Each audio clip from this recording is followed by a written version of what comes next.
Reawakening. We've all been there. Right in the middle of a good dream, our alarm clock goes off. And even after hitting snooze, we're rarely able to return to that lovely, otherworldly state of slumber. But what if an alarm or siren goes off within our dream? What are we to make of that? Welcome to Reawakening, the Dream Interpretation Podcast. I'm your host, Chris Mann, and our beloved dream interpreter Yvonne Cones tells us shortly how some subconscious dreams are meant to wake us up to our conscious desires.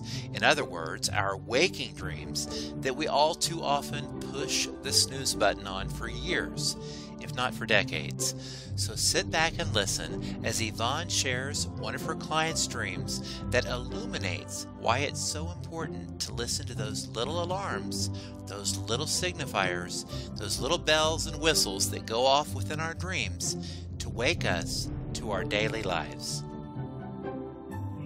Greetings, Yvonne. How are you doing there in Texas? We're doing well. Everything's fine. Do you have a dream to share with us that might give us some inspiration? I do. I have a dream from a long time ago. I write these dreams down, and I'm looking at a book that I wrote in 1994. I wrote a dream down from someone I knew then when we lived in St. George, Utah. Great. Yeah. How about that? Blast from the past here. You know, you tell people that you're into dreams, you interpret dreams, and they tell you that dreams every time they get one. So this was one, not a very long dream, but very interesting, from, at that time, a woman about 50, late 40s, 50, something like that, who was living in St. George, but who had been brought up in Wyoming. And she told us her dream. Great. Ready. So here it is. She was in her car in the area, the neighborhood of where she grew up in Wyoming. And she was driving along the road when she heard a very short blast of a siren. And she saw a very large home being moved onto the lot next door to her home. Well, of course, she was curious about it, but then she found that her car wouldn't move. She couldn't get the thing to go. And she needed, and this is the interesting part, and she needed to wake up to make any progress. Now, this is in the dream, all right? She knew this within the dream, that she needed to wake up. Yes, the dream said, well, the car's not going to move, and if you want to make any progress, you better wake up. So that's interesting. Wow. This may sound like, oh, no, nobody knows that they have to wake up when they're dreaming. Yes, they do. I've had dreams where I knew I had to wake up, where suddenly I realized I'm dreaming and I'm going to wake up. And a lot of people don't realize it, but this is kind of important. If your subconscious is really making a point when it tells you to wake up because you're dreaming, all right? What is it saying? It's saying, pay attention to this. This is important. Now, let's go through the dream. So we go back to her childhood. So something from her childhood in this neighborhood where she used to live. She sees this big house. And she said to us, when she was talking about the dream, that it was one of her childhood desires to own a larger, what she put it, a larger place with land is what I've written down. She wanted to own a larger place with land. So in the dream, she was seeing this fulfillment of her youthful ambition to see a larger house on a bigger piece of land. But the car wouldn't move. She wanted to get closer and see what was going on, but this car just decided to cut out and wouldn't move. And then she was informed in, the way that dreams do, that you better wake up. You got to move on that way, which is exactly what the dream was saying. The dream was saying, you could own a larger piece of land and a house right now, but you need some movement, more movement, to get this project going. You need to wake up. And that's where the siren comes in as well. I mean, sirens is pretty obvious. The symbol for that is a wake-up call. Well, we have to get an alarm, right? The siren blows and we know that something's going to happen. That's a very literal sign. Absolutely. Well, where you were, Oklahoma, sirens ago, a tornado was going to come through. Sirens go if we're going to, have some major big thing like the train crashed with a lot of chemicals in it. Or, here we do have a siren thing that goes, but I've never heard it. We have the volunteer fire department in our little town, and they go out when somebody has an accident on the road or whatever it is. It's not necessarily a fire, but the sirens go. And that's clear the way. Something's coming through. We're moving, right? We need to make a move here. So this was what the dream was, and she could. She was at a point in her life. This was the interesting thing. She was at a point in her life where she could move and get this bigger place with land.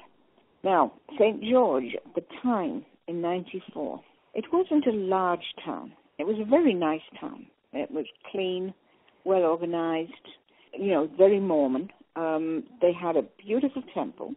I wasn't Mormon, so I never got into the temple, but it was a major, you could see it from all angles.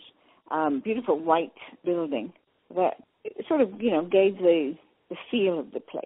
You know what I mean? We look after our place. We have beautiful buildings and so on. Now, since then, that's 25 years ago, St. George has expanded enormously. Then you couldn't get a drink, an alcoholic drink with your meal. I think one place in town served wine. That's all. That was about it. You can have any hard liquor. Now, practically every restaurant is, able to serve alcohol with their meal. Then everybody, I think 90% was Mormon, but a lot of people came up from California and other areas and bought land and built houses and expanded and did their thing and started up businesses and so on. And so it's much more expensive now. I think that when I look back on this dream, it seems to me that her subconscious was giving her a clear message. Now's the time to get what you wanted when you were a kid. Do it now while you can, because it'll be more difficult in the future. Land will go up in value. You know how this works. Sure. As things start to expand, everything goes up. It's happening here in this little town because things are moving up from Houston. So the siren is like, pay attention now. Yes.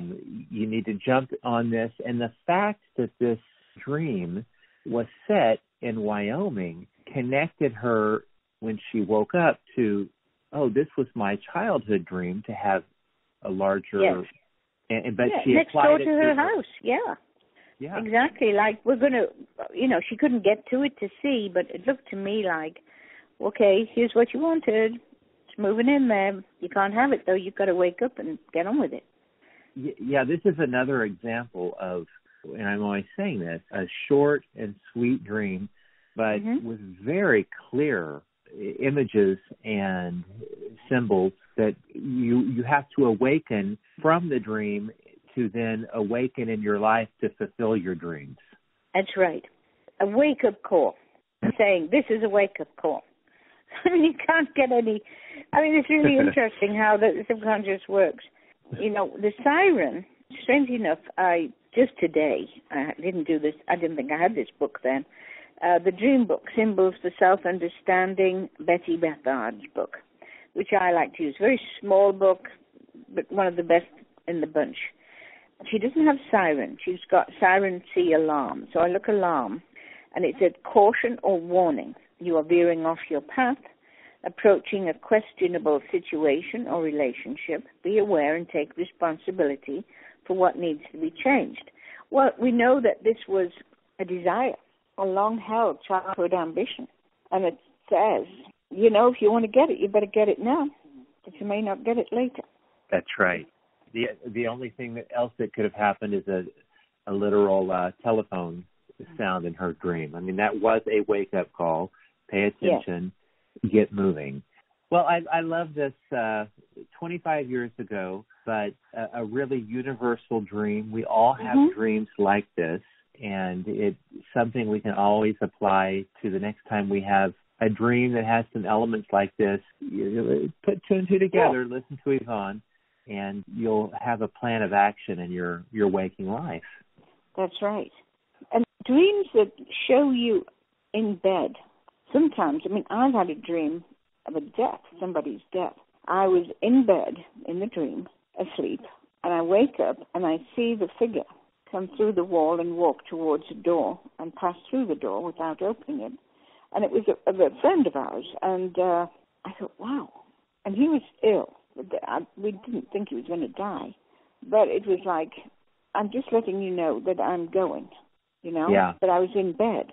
So my subconscious was giving me a clue as to be prepared, because your friend is going to die.